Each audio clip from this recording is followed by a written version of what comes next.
Salut à tous et bienvenue sur Caillou News, votre émission d'actualité du monde de l'escalade du mercredi. Et cette semaine, on va aller du côté de Innsbruck, évidemment, où se déroulait l'étape de Coupe du Monde de difficulté et de bloc. Et juste après, on parlera d'une modification que la FFME vient d'annoncer au niveau du circuit national pour l'année prochaine. On est parti! News numéro 1, ce week-end avait lieu l'étape de Coupe du Monde d'Innsbruck en Autriche, une étape de passation puisqu'il s'agissait de la dernière étape de bloc de la saison, mais aussi de la première étape de difficulté.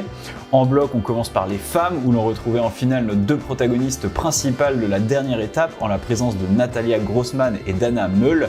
À leur côté, les habituées japonaises Miho Nonaka et Futaba Ito et la novice Saki Kikuchi qui disputait sa première finale de Coupe du Monde, mais aussi la coréenne Chae-yoon Seo. Le premier bloc est une formalité pour toutes les grimpeuses qui l'enchaîneront à vue, à l'exception de Saki Kikuchi qui n'en viendra pas à bout. Et c'est à partir du bloc numéro 2 que cette finale prendra le même tournant qu'à Brixen, avec un duel Natalia Grossmann-Anna Meul qui rythmera cette finale jusqu'au bout. Alors que les finalistes se cassent les dents sur ce bloc, les deux grimpeuses l'enchaînent à vue en chantant le mouvement de coordination prévu par les ouvreurs. Bis repetita sur le bloc numéro 3 où leurs concurrentes sont définitivement laissées à quai. Anna Meul s'élance la première et libère le bloc en 3 essais. Natalia Grossmann lui répond du tac au tac en lâchant un essai de moins. Elle est alors en pole position pour la victoire. Anna Meul n'a pourtant pas dit son dernier mot et met la pression sur l'américaine en enchaînant le bloc en 2 essais. Mais voilà, cette année, Natalia Grossmann est simplement intouchable et enchaîne le bloc à vue en s'adjugeant la victoire finale. Le podium est complété par Miho Nonaka qui fait la différence avec ses concurrentes en étant la seule à également topper le dernier bloc. Chez les hommes, on retrouvait l'allemand Yannick Flohe qui confirme sa victoire d'il y a 2 semaines à Brixen, les japonais Yoshiyuki Ogata et Kokoro Fuji, les coréens Do Yoon Lee et Jung Won Chon, mais aussi l'américain en forme du moment Colin Duffy. Et la finale commence par le bloc numéro 1, un bloc d'échauffement presque, puisque tous les grimpeurs l'enchaîneront sans aucune difficulté, ce qui sera le contraire absolu du deuxième bloc. Alors que tous les finalistes valideront la zone dès leur premier essai, aucun ne réussira à le topper, butant tour à tour sur un mouvement pour aller chercher une petite réglette. Le bloc numéro 3 sera lui aussi très compliqué et sortira de la course Yannick Flohe, Jung Won Chon et Kokoro Fuji qui n'arriveront même pas à valider la zone. Pendant ce temps, l'américain Colin Duffy prenait la tête du classement devant Do Yoon Lee et Yoshiyuki Ogata. La victoire va se jouer entre les 3 hommes et c'est le coréen Do Yoon Lee qui le premier tente sa chance. Malheureusement pour lui, le bloc lui résiste et c'est ensuite au tour de Colin Duffy de s'avancer.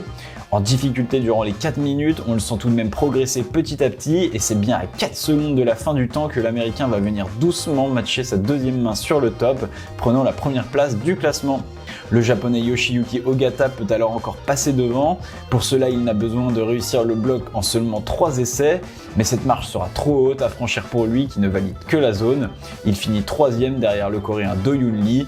Colin Duffy remporte la compétition et prend rendez-vous pour l'étape de difficulté. On passe justement du côté de la difficulté maintenant avec la finale femme qui voyait le retour très attendu de la Slovène Janja Garnbret. Après avoir annoncé faire une pause de compétition cette année, elle a choisi de prendre part à l'étape de difficulté d'Innsbruck. À côté d'elle, on retrouve entre autres la coréenne Chae-yoon Seo, spécialiste de difficulté mais aussi performante en bloc, en atteste sa finale de la semaine. Les américaines Brooke Raboutou, elle aussi très polyvalente, et Natalia Grossmann, tout juste vainqueur sur l'étape de bloc, mais aussi l'italienne Laura Rogora, spécialiste de la discipline. Après une zipette rapide de la Slovène Vita Lukan en premier passage, c'est la japonaise Natsuki Tani qui est la première à effectuer un parcours de référence en atteignant la prise 25. S'ensuit Natalia Grossmann, l'américaine tout juste auréolée de sa victoire en bloc commence bien la voie, mais on la sent rapidement émoussée et elle tombe à l'entrée de la partie verte, quelques mouvements avant la japonaise. Vient ensuite une triste séquence qui rappelle à quel point la difficulté ne pardonne pas. À domicile, l'Autrichienne Jessica Pils voit sa main gauche zippée sur la 8e prise alors qu'elle avait à peine commencé le parcours. Puis vient le passage de l'américaine Brooke Raboutou et c'est à cet instant que la véritable compétition commence. L'américaine aussi à l'aise qu'en bloc en difficulté vient établir un nouveau passage de référence en étant la première à atteindre la zone de prise violette mais tombe sur le mouvement suivant. Un mouvement qui verra également la coréenne Chae-yoon Seo tomber, prenant tout de même la 2e place au temps. Juste avant le passage de l'inévitable Janja Garnbret, la Slovène, malgré quelques difficultés apparentes en début de voie, se pose et prend un grand repos, saluant même le public au passage avant d'effectuer la séquence. puis lance son mouvement dynamique et réussit à tenir le ballon avec une facilité déconcertante. Elle enchaîne ensuite la bagatelle de 12 prises supplémentaires avant de tomber physiquement à bout. L'ultime passage de l'italienne Laura Rogora n'y changera rien et ne bousculera pas l'ordre établi, tombant sur le même mouvement que Brooke et Chaoyun Seo, mais 5 secondes derrière l'américaine. Dans la finale homme, on retrouve encore l'allemand Yannick Flohe et le bien connu Alex Megos, les américains Colin Duffy qui décidément n'en finit plus d'impressionner et Jess Grupper qui participe à sa 3e finale de Coupe du Monde. L'autrichien Jakob Schubert est aussi de la partie, tout comme le slovène Luka Potokar et les japonais Teisei Oma, Satone Yoshida et Ao Yurikusa. Et c'est l'allemand Alex Megos qui ouvre le bal avec un passage solide. Il réussira un peu plus de la moitié de la voie, payant cher sa perte d'énergie au milieu des gros modules jaunes et bleus, légèrement en dévers et sur des plats. Vient ensuite le japonais Satone Yoshida qui réussit à trouver un meilleur repos que l'allemand, ce qui lui permet d'enchaîner jusqu'à la 36e prise. Le japonais Teisei Oma ne fera pas mieux, tout comme l'allemand Yannick Flohe ou l'autrichien Jakob Schubert qui viendra chuter sur le même mouvement que le japonais. La suite se jouera dans des détails. Le slovène Luka Potokar vient d'abord améliorer la marque d'un mouvement supplémentaire grâce à une belle contrepointe avant le passage de Colin Duffy. L'américain effectue un passage tout en décontraction et semble dépasser facilement le slovène avant de finalement tomber sur la prise suivante.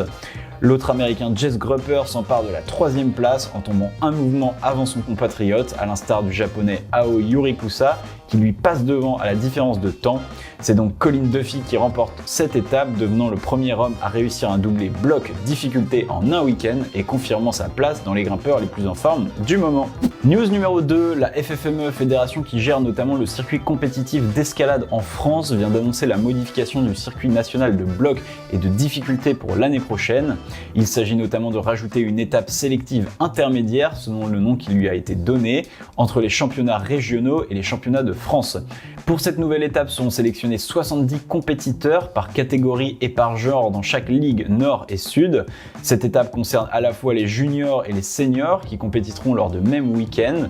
Le format est connu. En bloc, il s'agira de qualifications de type contest sur 8 à 15 blocs, puis les finales se joueront à 10 sur 4 blocs de 4 minutes.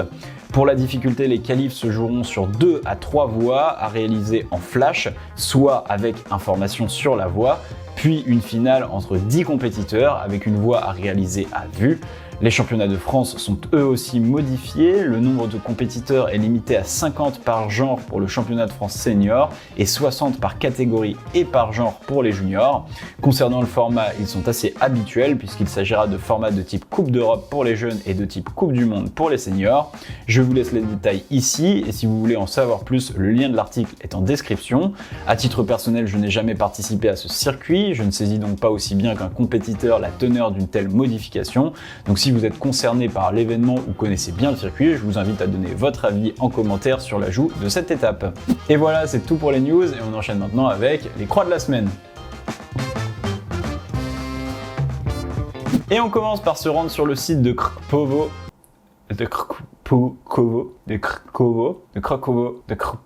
J'adore les sites slovènes. Et on commence par se rendre sur le site de Krkovo en Slovénie où Adam Ondra vient de battre un nouveau record. Le Tchèque vient simplement d'enchaîner 4 voies côté 8B+, à vue dans la même journée.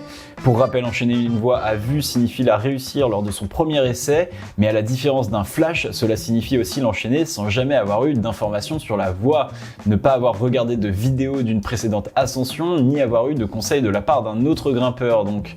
Et c'est après avoir échoué à réaliser à vue le 8C Insomnia que le Tchèque s'est rabattu sur ses 4 8B+, à savoir la voie Tanex Vukmi que vous voyez actuellement en vidéo, Chtiri Michi, Autista ou encore Pou Air où le Tchèque raconte avoir grandement bataillé au niveau du top. C'est donc encore un record exceptionnel pour Adam Ondra qui ne cesse de creuser l'écart avec la concurrence, avec plus de 190 voies enchaînées à vue dans ce niveau, contre seulement 40 pour son premier poursuivant. Et on enchaîne par un baptême du 9e degré avec le grimpeur mais aussi alpiniste français Simon Verfringer qui vient de cocher la voie pornographie côté 9A et situé sur la falaise de Séuse au terme d'un process de 3 ans qu'il nous raconte sur son compte Instagram. En 2019, après avoir coché son gros projet de l'époque, la voie Mr Hyde côté 8C+, il souhaite s'attaquer au 9e degré. Son dévolu se porte alors sur la voie Le Cadre Nouvelle côté 9A. Problème, durant 2 ans, le français se casse les dents dessus et sa motivation s'égrène, si bien que l'année dernière, il choisit de se changer les idées en travaillant également la voix pornographie 9A, récemment libérée par Alex Megos en 2020. Grâce à cela, il garde la motivation et continue de travailler ses 2 projets. Et au bout de 30 séances sur le cadre et 20 séances sur pornographie, c'est finalement cette dernière qui tombera sous les assauts répétés de Simon Wolfinger en ce début d'été 2022. Et on va du côté du mythique site de bloc Rockland en Afrique du Sud, où l'américain Paul Robinson vient de répéter la voix Legacy côté 9A, une voix un peu particulière puisqu'il s'agit d'un blog dont la séquence est trop longue pour être cotée comme telle. Ouverte en 2019 par Giuliano Cameroni, cette voix est aussi considérée comme le premier 9A du continent africain. Paul devient donc le 2e répétiteur de cette voix en seulement 3 essais s'il vous plaît. Et on termine en allant aux États-Unis où c'est là sur le secteur Green 45 que Matt Fultz, l'américain de 31 ans, a libéré ce lundi Brace from the Cure, un bloc qu'il cote 8C+, une cotation extrême. Il s'agit d'un prolongement de Jade 8B+, un bloc sur de toutes petites réglettes, un travail qui avait commencé 3 ans plus tôt et qui après 2 autres sessions en 2020 et 2021 a fini par porter ses fruits. C'est sa 5e réalisation dans cette cotation et on l'espère pas sa dernière. Et voilà, Can You News c'est terminé pour aujourd'hui. Comme d'habitude, j'espère que ça vous a plu. Je vous invite à mettre un j'aime sur la vidéo pour nous soutenir, à vous abonner à la chaîne si ce n'est pas déjà fait et à laisser un commentaire pour débattre de ce qui s'est dit aujourd'hui. Et en attendant, moi je reviens la semaine prochaine avec encore plus d'infos. Tchuss!